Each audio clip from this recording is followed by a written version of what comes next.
Hello everyone. आज हम chapter 8 introduction to trigonometry का सेकंड पार्ट पढ़ते हैं। इंट्रोडक्शन ही है ये भी। हमने फर्स्ट पार्ट अभी पढ़ा था, जो मैंने अभी अपलोड भी कर रखा है। इससे पहले वाली वीडियो है, आप देख लेना, फिर ही इस पे आना। इस सेकंड पार्ट में हम क्या पढ़ेंगे। हमें जैसे कि पता है कि साइन साइन क्या है। साइन हम पढ़े थे जैसे में कि परपेंडिकुलर अपन हाइपोटेनियस, ऐसे ही कॉस के बारे में पढ़े थे। किन किन के रेशो बताता है, बेस अपन हाइपोटेनियस, ये दो साइड्स का रेशो कॉस बताता है। टेन क्या बताता है, परपेंडिकुलर अपन बेस, हमने ये पढ़ा था ऐसे ही। कॉट क्या होता है, ये सब आपको पता है ऑलरेडी, मैंने बता रखा है, ठीक है। बट हमें यहाँ पे ये देखना होगा कि साइन की 30 डिग्री पे वैल्यू कितनी होगी। मतलब 30 डिग्री पे यदि मैं परपेंडिकुलर अपन हाइपोटेनियस देखूंगा तो इन दोनों रेशो को मैं जब सॉल्व करूंगा, इनका रेशो सॉल्व करूंगा साइड्स का, तो मेरी कौन सी वैल्यू आएगी। ऐसे कॉस 30 पे जब बेस और हाइपोटेनियस को मैं सॉल्व करूंगा तो मेरी क्या वैल्यू आएगी। 30 पे अलग होगी, 45 डिग्री पे अलग होगी, 60 पे अलग होगी, 90 पे अलग होगी, ठीक है। तो ये आपको, मुझे पता है कि आपको ये पता होगी वैल्यूज, बट हमें ये भी पता होना चाहिए कि ये आई कैसे, ठीक है। थोड़ा हमारा कॉन्सेप्ट भी क्लियर होगा इससे। जैसे कि ये राइट एंगल ट्रायंगल है। अब राइट एंगल ट्रायंगल पे मैंने बोला कि जो सी वाला मेरा एंगल है ये 45 डिग्री है। अब आपको पता है एंगल ए हमें पता नहीं है, angle B plus angle C, angle B 90 degree है, सी 45 डिग्री, इन तीनों को मैं ऐड करता हूं तो हमें पता है कि इंटीरियर सम ऑफ ट्रायंगल कितना होता है, 180 होता है। ट्रायंगल के एंगल का सम 180 डिग्री होता है, ठीक है। एंगल ए मुझे निकालना है, तो ये 90 हो गया एंगल बी, एंगल सी 45 हो गया, ये 180। एंगल ए मेरा कितना हो जाएगा, 180 माइनस 135। 135 कैसे आया, इन दोनों को ऐड करूंगा, इधर लेके जाऊंगा तो 135 हो जाएगा, तो एंगल ए भी मेरा 45 आ जाएगा, ठीक है।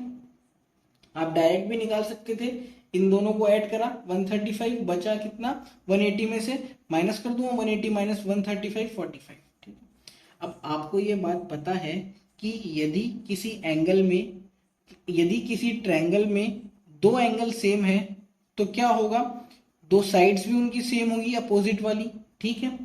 यदि ये दोनों एंगल सेम है तो इनकी अपोजिट जो साइड्स है वो भी सेम होगी। तो मुझे पता लग गया,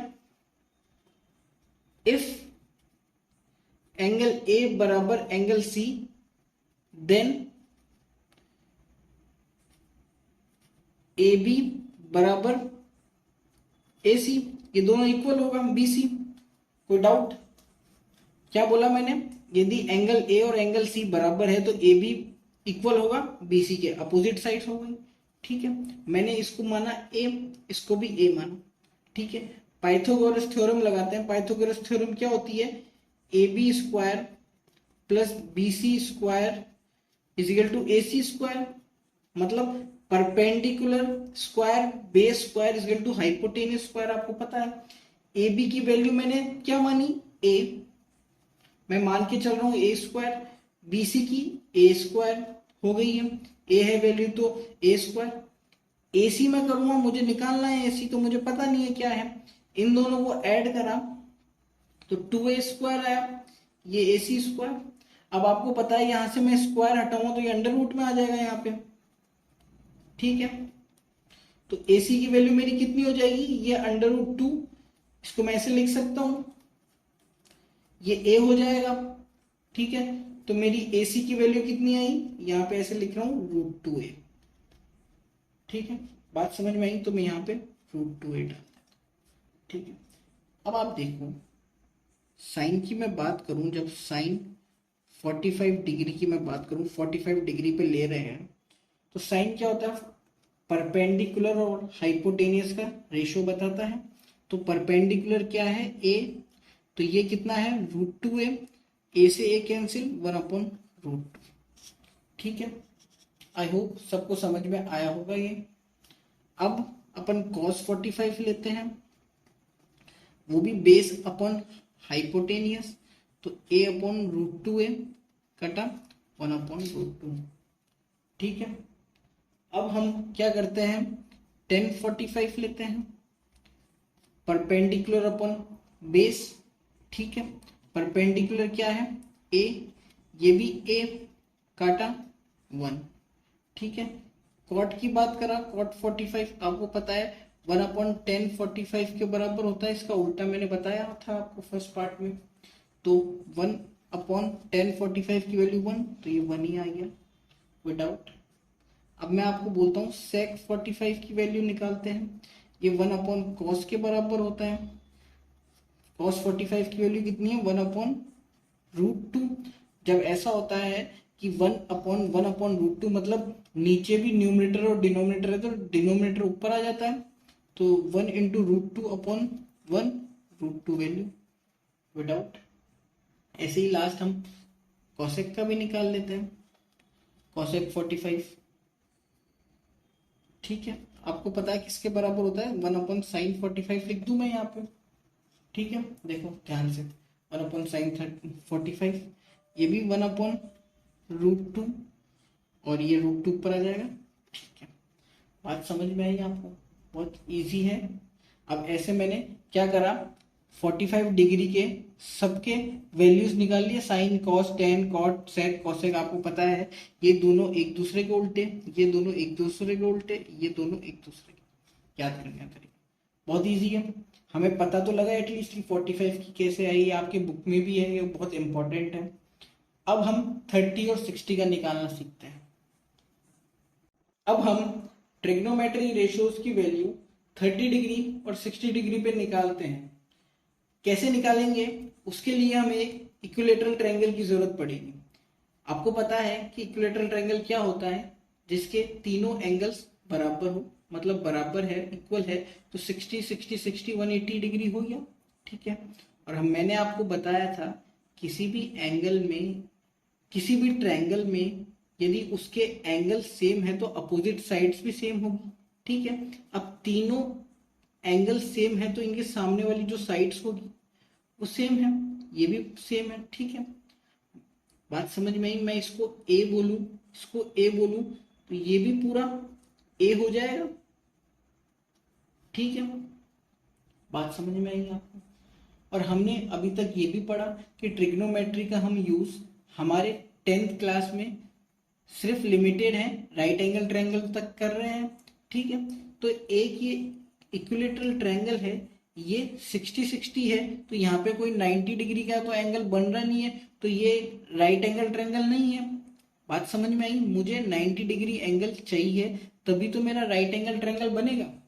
तो इक्विलेटरल ट्रायंगल की एक प्रॉपर्टी होती है, क्या होती है कि यदि मैं वर्टेक्स से सामने वाले साइड पे 90 डिग्री का एक लाइन खींचता हूं तो सामने वाली साइड को वो इक्वल पार्ट्स में डिवाइड करता है। बात समझ में आई, क्या मैंने बोला कि वर्टेक्स से मैं सामने वाली साइड पे 90 डिग्री की एक लाइन ड्रॉ करता हूं तो वो सामने वाली साइड को इक्वल पार्ट्स में डिवाइड करती है। बात समझ में आई, तो ये एडी जो लाइन है वो 90 डिग्री पे है और सामने वाली बीसी को इक्वल पार्ट्स में डिवाइड कर रही है।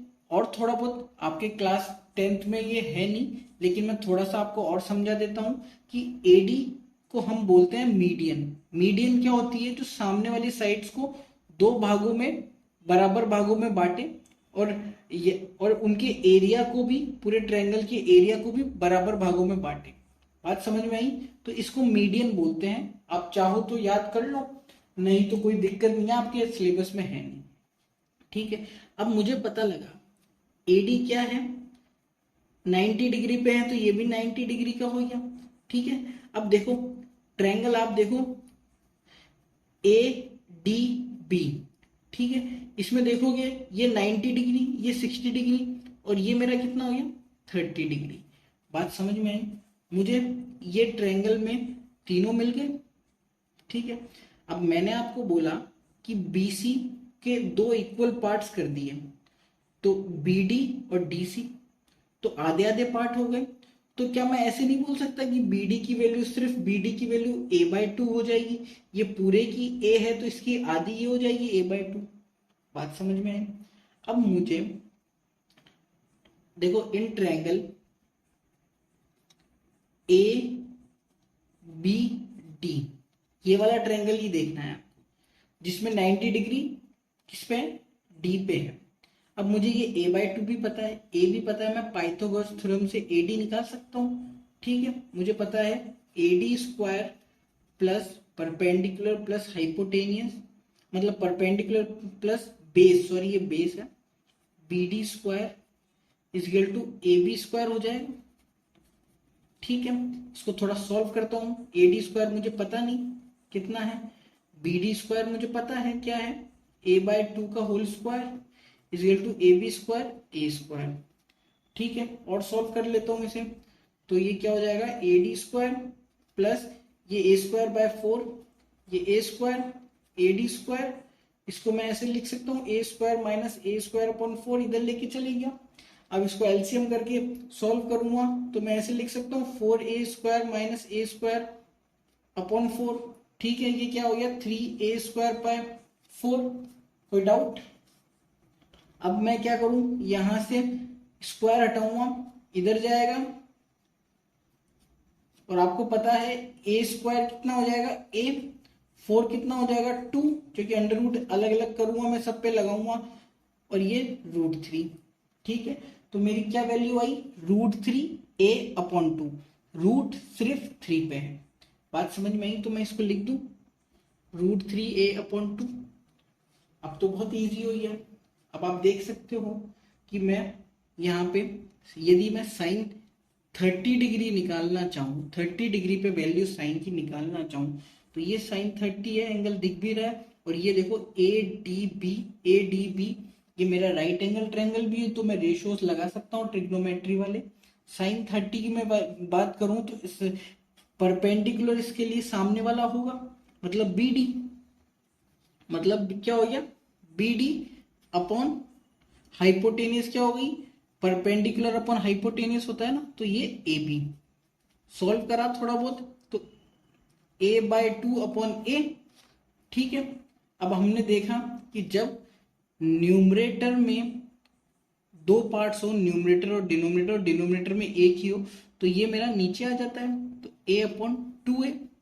ठीक है, इससे मल्टीप्लाई हो गया, A से कैंसिल, 1/2 मेरा आंसर। ये साइन 30 की वैल्यू भी मैंने निकाली। ठीक है, ऐसे ही मैं cos 30 की वैल्यू निकालूंगा, तो 30 के एडजेसेंट वाली जो साइड होगी वो क्या होगी, बेस होगी। तो आपको पता है बेस अपॉन हाइपोटेनियस होता है, मैं डायरेक्ट लिख दूं √3A/2 वापस 2 इस नीचे मल्टीप्लाई हो जाएगा, तो √3A/2A कैंसिल, √3/2। बहुत इजी। ऐसे ही मैं tan की बात करूं, tan 30 डिग्री क्या हो जाएगा, 30 पे क्या होता है, परपेंडिकुलर अपॉन बेस। ठीक है, तो A/2 अपॉन √3A/2। जब देखो न्यूमरेटर में भी दो हो, न्यूमरेटर और डिनोमिनेटर, और नीचे भी दो हो, तो क्या होता है, ये वाला इससे मल्टीप्लाई हो जाता है और ये वाला इससे मल्टीप्लाई हो जाता है। तो मेरा क्या आया, A इंटू इसको ऊपर ले जाओ 2, और इसको इससे कर दो 2 इंटू √3A, 2 से 2 कैंसिल, इससे ये कैंसिल, 1/√3। ठीक है, अब ये तीनों निकल गए, तो बाकी ये तीन तो बहुत इजी है। cot 30 कितना हो जाएगा, 1/10 30, रख दो 1/1/√3, ये √3 ऊपर आ जाएगा।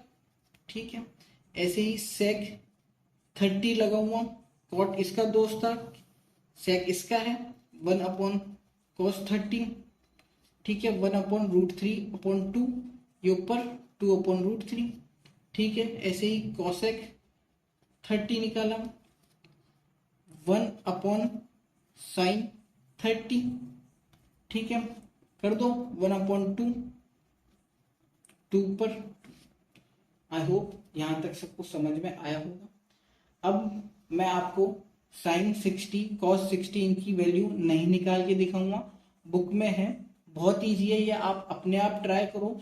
मैंने जैसे आपको ये 30 की निकाल के दिखाई, ऐसे ही 60 की भी निकल जाएगी। 60 की इस वाले एंगल के रिस्पेक्ट से निकलेगी, तो 60 के सामने वाली जो साइड होगी उसको हम परपेंडिकुलर लेंगे, ये बेस लेंगे, या हाइपोटेनियस तो सेम रहेगी।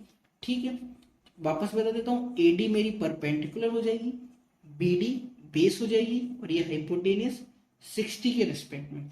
तो आप ऐसे 60 की भी निकाल के ट्राई करो, आपका कॉन्सेप्ट क्लियर होगा। देखो टेबल मैं आपको चाहता तो टेबल सीधे लिखवा देता कि ये वैल्यूज 0 की होती है, 45 की ये सब, बट आपको बेसिक आना जरूरी है। वो ठीक है आप रट लेते हैं, अभी मैं आपको टेबल हालांकि बताऊंगा कैसे क्या याद करने का तरीका भी मैं बता दूंगा आपको, बट आपको बेसिक आना बहुत जरूरी है। ठीक है, आप चाहो तो इसका स्क्रीनशॉट ले सकते हो। अब हम sine cos tan cot sec cosec इन सब की 0 30 45 60 90 पे क्या क्या वैल्यूज होती है, इतने डिग्री पे क्या क्या वैल्यूज होगी, हम वो देखते हैं। ठीक है, हमें सिर्फ साइन का याद करना है, बाकी अपने आप निकल जाएगा। थोड़ा प्रैक्टिस करोगे तो सबका याद हो जाएगा आपको। ठीक है, तो साइन का हमें पता है 0 से 90 तक ये वैल्यू होती है। याद करने का तरीका कैसे करोगे कि आप पहले क्या करो, 0 से 90 के लिए ऐसे डिनोमिनेटर में 444 लिख लो और न्यूमरेटर में 0 से चालू करो, 0 1 2 3 4। ठीक है, लिख लिया, मतलब डिनोमिनेटर में 44 लिख लिया, न्यूमरेटर में चालू करो 0 1 2 3 4 काउंटिंग, और सब पे अंडर रूट लगा दो। ठीक है,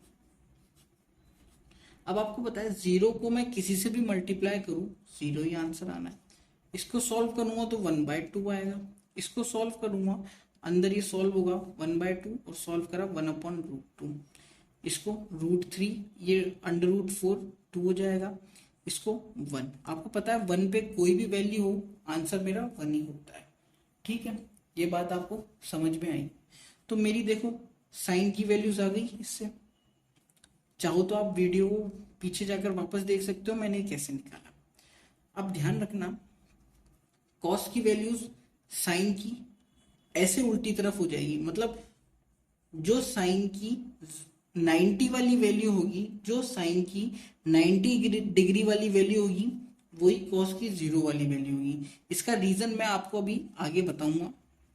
ठीक है, तो मैं ये उल्टा लिख देता हूं, 90 को यहाँ पे, 60 को यहाँ पे, 45 तो है ही, ये 1/2, ये 0। ठीक है, बहुत ईजी है। अब 10 का फॉर्मूला क्या होता है अभी मैं आपको आगे बताऊंगा। 10 साइन अपॉन कॉस के बराबर होता है।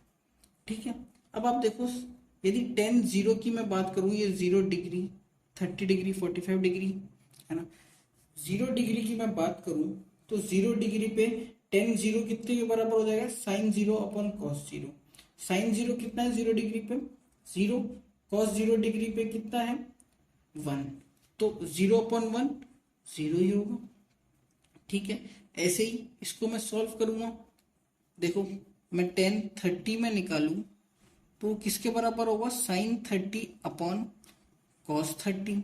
साइन 30 की वैल्यू क्या है 1/2, कॉस 30 की वैल्यू √3/2। मैंने आपको बताया कैसे ये सॉल्व करोगे, ये दोनों और ये दोनों ये ऊपर आ जाएगा, तो 1 × 2 2 × √3 काटा 1/√3।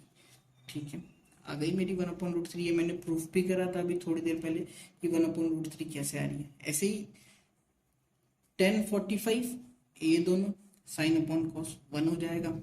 ऐसे ही मैं इसको सॉल्व करूंगा तो ये क्या आ जाएगा मेरा √3। अब आप देखो बात ध्यान रखना, किसी भी नंबर को यदि आप 0 से डिवाइड करते हो तो वो नॉट डिफाइंड होता है या इनफिनाइट लिख दो। बात समझ में आई, तो ये मेरा क्या हो गया इनफिनाइट। ठीक है, अब कॉट की बात कर लेते हैं। तो कॉट आपको पता है 1/10 के बराबर होता है, तो मैं 1/10 करके भी लिखूंगा तो भी आंसर मेरा आ जाएगा वही। और उससे भी इजी तरीका है, कैसे करोगे, 10 की मैंने निकाली तो उसका उल्टा लिख दो। जैसे साइन में मैंने कॉस के साइन साइन के बाद कॉस लिखा, कैसे उल्टा लिख दिया ना, 90 पहले 60 फिर ऐसे ऐसे। ऐसे ही कॉट की पहले ये जैसे 10 90 की वैल्यू लिख दो ये, फिर 10 60 की वैल्यू, फिर 1, फिर ये 1/√3, मतलब डायगनली कर दो। ठीक है, ऐसे डायगनली। बात समझ में आई। अब सेक, सेक आपको पता है क्या होता है, 1/cos होता है। ठीक है, तो क्या है ये, तो sec 0 निकालूंगा तो 1/cos 0 के बराबर होगा। तो 1/cos 0 मतलब 1/1, cos 0 की वैल्यू कितनी है 1, तो sec 0 भी 1 हो गया। ऐसे ही ये भी इसका उल्टा हो जाएगा 2/√3, ऐसे ही ये √2, ये 2। अब देखो यदि मुझे निकालना हो sec 90 तो 1/cos 90 के बराबर होगा, और cos 90 की वैल्यू कितनी होती है 0, तो ये इन्फिनाइट हो रहा है। ठीक है, अब cosec की वैल्यू निकालना हो तो आप चाहो तो 1/sin से भी निकाल सकते हो, बट हम इतना क्यों मेहनत करें। मैं सिंपल बता रहा हूँ कि एक लाइन का निकालो और उसका उल्टा डाल दो। फिर 10 का आपको पता है साइन और अपॉन कॉस होता है, वैसे निकाल लो। फिर कॉट में उसका उल्टा डाल दो। ऐसे ही सेक आपको पता है 1/cos होता है, डाल दो। फिर उसका उल्टा इसमें भी डाल दो, ये सेक 90 जो होगा वही cos 0 होगा। फिर ये भी डायगनली ये आ गया 2/√3 आ गया, और ये 1 आ गया। ये मेरी वैल्यूज होती है। याद करने का तरीका मैंने आपको बताया। पहले वाला कैसे याद करोगे, नीचे डिनोमिनेटर में 4 लिखना है, ऊपर 0 1 2 3 से स्टार्ट करना है ऐसे 4 तक, अंडर रूट लगाना है, सॉल्व कर देना है, ये मेरी साइन की वैल्यूज आ जाएगी। कॉस की निकालने के लिए उल्टा लिख दो डायगनली, जो साइन की 90 होगी वो इसकी कॉस की 0 होगी। ये ऐसे, ये इधर, ये इधर, ये इधर, ये इधर। ठीक है, 10 क्या होता है साइन अपॉन कॉस, सॉल्व करूंगा इन दोनों को ऐसे, अपॉन अपॉन में सारी वैल्यूज आ जाएगी। ठीक है, किसी भी नंबर को 0 से डिवाइड करता हूं तो इन्फिनाइट होता है। ठीक है, अब कॉट निकालूंगा, वापस उल्टा कर दो 10 वाला, ऐसे ऐसे ऐसे ऐसे। सेक 1/cos होता है, मैंने बताया आपको, लिख दिया 1 में कर दिया, सब उल्टे हो जाएंगे। और 1/0 करूंगा इन्फिनाइट, कॉसेक में उल्टा कर दो। ठीक है, ये मैं ऐसे वैल्यूज निकाल सकता। ठीक है, आई होप सबको समझ में आया होगा। आप चाहो तो स्क्रीनशॉट ले लो। अब हम ये देखते हैं कि जैसे मैंने आपको बताया था कि cos 90 की वैल्यू sin 0 के बराबर होगी, ऐसे ही sin 90 की वैल्यू cos 0 के बराबर होगी। मैंने आपको बताया था ना कि ये डायगनली ऐसे लिख देना अभी थोड़ी देर पहले, कि sin 60 की वैल्यू cos 60, ऐसे डायगनली में बता रहा था, ऐसे sin cos में, tan cot में, sec cosec में। तो उसका रीजन हम देखते हैं। ठीक है, ये बहुत इंपॉर्टेंट है, आप देखना, आपके क्वेश्चंस भी इसमें बहुत सारे हैं। अभी ये देख लोगे तो कॉन्सेप्ट क्लियर हो जाएगा, एक्सरसाइज के क्वेश्चन फिर आप कर लोगे। देखो, मैंने एक ट्रायंगल लिया, राइट एंगल ट्रायंगल, ये 90 डिग्री है, ये सी मुझे पता नहीं, मैंने थीटा मान लिया। आप कुछ भी मान लो, एक्स मान लो, ए मान लो, बी मान लो, कुछ भी मान लो इसे। ठीक है, तो मैंने थीटा मान लिया, एंगल ए निकालते हैं। वैसे ये 90 माइनस थीटा हो जाएगा, मैं आपको बता देता हूं कैसे आया। Angle A plus angle B कितना है 90 डिग्री, एंगल सी कितना है थीटा मैंने माना, ये तीनों का सम कितना होना चाहिए 180, आपको पता ही है। अब इसको और सॉल्व करते हैं, मैं इन दोनों को यहाँ पे लेके जाऊं तो माइनस में हो जाएंगे। ठीक है, इसको सॉल्व करा तो 90 माइनस थीटा आया, 90 डिग्री माइनस थीटा, तो मैं इसको ऐसे लिख दूं 90 माइनस थीटा, ये है 90 माइनस थीटा। ठीक है, बात समझ में आई। अब आप देखो, जब मैं साइन थीटा की वैल्यू निकालता हूं, मतलब साइन थीटा मतलब इस एंगल के रिस्पेक्ट में देखना है, तो इस एंगल के रिस्पेक्ट में देख रहे हैं तो परपेंडिकुलर क्या हो जाएगा, ये वाला बेस, ये वाला हाइपोटेनस, ये वाला मैंने ऑलरेडी आपको बता रखा है। तो साइन थीटा कितना हो जाएगा, ए बी अपॉन ए सी। ठीक है, बात समझ में आई। अब देखो cos 90 माइनस थीटा देखते हैं, मतलब इस वाले एंगल के रिस्पेक्ट में। अब इस वाले एंगल के रिस्पेक्ट में देखेंगे तो परपेंडिकुलर ये, बेस ये, परपेंडिकुलर ये, बेस ये।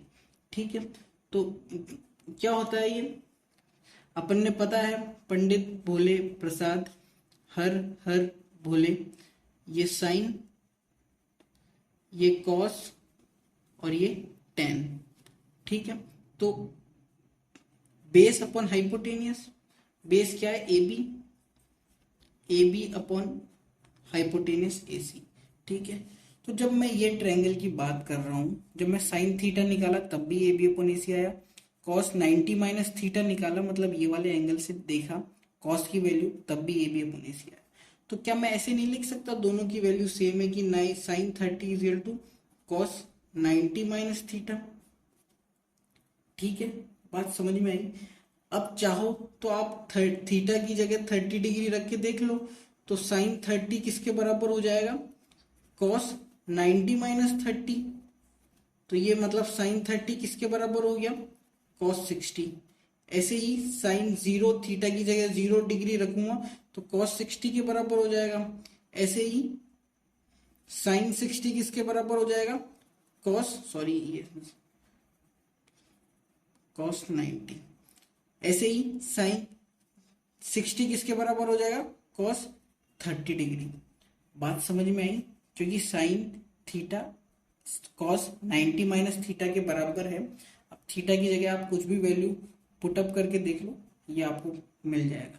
आप ये भी कर सकते थे शुरू में कि मैंने इसको थीटा को 30 मान लूं तो ये मेरा 60 हो जाएगा। अब मैं सॉल्व करूंगा तो साइन 30 कॉस 60 के बराबर आएगा।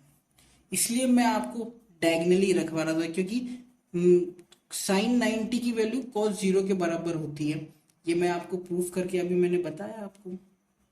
ठीक है, ऐसे ही ये आपका इंपॉर्टेंट है। ऐसे ही मैं इसमें प्रूफ कर दूंगा cos theta is equal to sine 90 minus theta. एक ही बात है, आप चाहे से रख के देख लो, कॉस थीटा की वैल्यू ले लो और साइन 90 माइनस थीटा की वैल्यू ले लो, एक ही आएगी। ऐसे ही tan theta is equal to cot 90 minus theta, आप चाहे से निकाल के देख लो, सेम आएगा। इसलिए मैं कॉट की वैल्यू उल्टी रख रहा था। देख लो अब मैं यहाँ पे 10 0 रखता हूँ, यहाँ पे मान लो थीटा की वैल्यू अपन 0 रखे, 0 डिग्री है ना, तो थीटा की वैल्यू। ठीक है, तो 10 0 कितना हो जाएगा, कॉट 90। इसलिए मैंने 10 0 की वैल्यू कॉट 90 में डाली थी डायगनली। ठीक है, ऐसे ही 10 30 कितना हो जाएगा, कॉट 90 माइनस 30 मतलब कॉट 60। ठीक है, तो ये इंपॉर्टेंट, ये भी इंपॉर्टेंट। ऐसे ही सेक थीटा क्या हो जाएगा, कोसेक 90 माइनस थीटा। आप चाहे से प्रूफ करके देख लो, अभी इसमें लगाओ, वैल्यू निकालो, जो भी रेशो आएंगे वो दोनों बराबर होंगे। ऐसे ही इसका उल्टा लिख देता हूँ, cosec theta is equal to sec 90 minus theta. ये बहुत इंपॉर्टेंट है, अब बहुत काम में आने वाली चीज है, इसको ध्यान से समझना। एक बार इसको वापस देख लो, मैंने आपको ऊपर ऊपर से इसको बता दिया। चैप्टर के जो इस पे बेस क्वेश्चन है आप इजीली कर सकते हो। अब इसके बाद सिर्फ लास्ट मेरा कॉन्सेप्ट रह रहा है, वो मैं आपको बता रहा हूँ। अब हम इस चैप्टर का लास्ट कॉन्सेप्ट पढ़ते हैं। बहुत इजी है ये कॉन्सेप्ट, और हमारी जो 8.3 एक्सरसाइज है वो पूरी इसी पे डिपेंडेंट है। इंपॉर्टेंट भी बहुत है, ध्यान से देखना।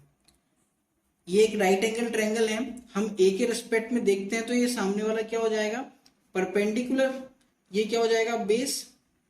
बी लिख दूं मैं इसे, इसको हाइपोटेनियस। ये आपको मैंने बताया ही है, ये सिर्फ ये सब है ए के रिस्पेक्ट में, ए के सामने वाली परपेंडिकुलर। अब आपको पता है पाइथागोरस थ्योरम क्या होती है। पाइथागोरस थ्योरम की मैं बात करूं तो क्या होता है, perpendicular square base square is equal to H square. ये 90 डिग्री है, राइट एंगल ट्रायंगल है। ठीक है, तो मैं लिख दूं P square plus B square is equal to H square. बात समझो, मैं चाहता तो पूरी साइड भी लिखता कि B C square plus A B square is equal to A C square. ये मैंने शॉर्ट में लिख दिया, आप समझ गए। ठीक है, अब क्या मैं ऐसे लिख सकता हूं वापिस से, P square plus B square upon, इसको पूरे को नीचे लिया है, इज इक्वल टू 1 रही है, ला सकते हैं, बहुत है, कोई गलत नहीं है इसमें। ठीक है, अब क्या मैं इसको ऐसे भी लिख सकता हूँ, पी अपॉन एच का whole square plus B upon H का whole square is equal to 1। ठीक है, क्योंकि इन दोनों को एलसीएम करके वापस सॉल्व करूंगा तो यही आएगा मेरा। ठीक है, अब आपको पता है अपन लिखते हैं पंडित भोले प्रसाद हर हर भोले, ये याद करने का तरीका साइन कॉस टेन। फिर ठीक है, इनका उल्टा हो जाता है, नीचे से देखे तो ये कॉट हो गया, ये सेक हो गया, ये कॉसेक हो गया। ठीक है, अब P अपॉन एच किसका होता है, तो इसको मैं साइन स्क्वायर ए लिख दूं ए के रिस्पेक्ट में। ये क्या हो गया, B upon H cos square A is equal to 1। ये बहुत इंपॉर्टेंट है, ये आइडेंटिटी है एक जो कि बहुत इंपॉर्टेंट है। ये आप यदि साइंस मैथ्स लेते हो तो आपके ग्रेजुएशन मास्टर्स तक सब तक काम आएगी ये। ठीक है, अब आगे यही मैं वापस लिखता हूँ P square plus B square is equal to H square. इस बार क्या करता हूँ मैं, पी को इधर ले जाता हूँ, बी स्क्वायर यहीं रहने देता हूँ। ठीक है, यहाँ आकर पी स्क्वायर माइनस में हो जाएगा, यहाँ प्लस का था। अब मैं यहाँ 1 रहने देता हूँ, बी को नीचे ले जाता हूँ। ठीक है, अब इसको मैं ऐसे लिख सकता हूँ एच अपॉन बी का whole square minus P upon B का होल स्क्वायर। अब आप देखो h अपॉन बी मतलब ये h अपॉन बी उल्टा हो रहा है ना, b अपॉन एच कॉस होता है तो उसका उल्टा सेक। तो मैं इसको ऐसे लिख सकता हूँ sec square a minus P upon B 10 square a। ठीक है, इसको और सॉल्व करें, यहां तक भी ठीक है। इसको और सॉल्व कर सकते हैं 1 plus 10 square a is equal to sec square a लिख सकता हूं मैं इसे। ठीक है, ये भी बहुत इंपॉर्टेंट आइडेंटिटी है। अब मैं इस बार क्या कर रहा था, पहले p को इधर लेके गया था, अब मैं b को इधर ले जाता हूँ। तो P square plus B square is equal to H square है। मैंने क्या करा, इस बार b को इधर ले गया तो p स्क्वायर रह गया H square minus B square. ठीक है, तो यहाँ पे 1 रह गया, H square minus B square upon p ले गया p स्क्वायर को। सॉल्व करता हूँ h अपॉन पी का whole square minus B upon P का होल स्क्वायर। अब देखो h अपॉन पी क्या है, ये है h अपॉन पी मतलब कोसेक स्क्वायर a माइनस ये क्या है cot b upon P cot square a। और सॉल्व करा तो 1 plus cot square a, cot इधर ले गया और ये कोसेक रह गया कोसेक स्क्वायर a। ठीक है, ये जो तीनों आइडेंटिटीज मेरी निकली है ये बहुत इंपॉर्टेंट है। आप इसको एक बार वापस देखिए और ट्राई करें 8.3 सॉल्व करने के लिए। मैं आपको हालांकि पूरा सॉल्व कराऊंगा और मैं आपसे रिक्वेस्ट करता हूं कि आपको ये मेरा इंट्रोडक्शन का फर्स्ट पार्ट और सेकंड पार्ट पसंद आया हो तो प्लीज़ आप सबको इसको शेयर करो, लाइक भी करो और कमेंट में मुझे बताओ कि कैसा आपको लगा।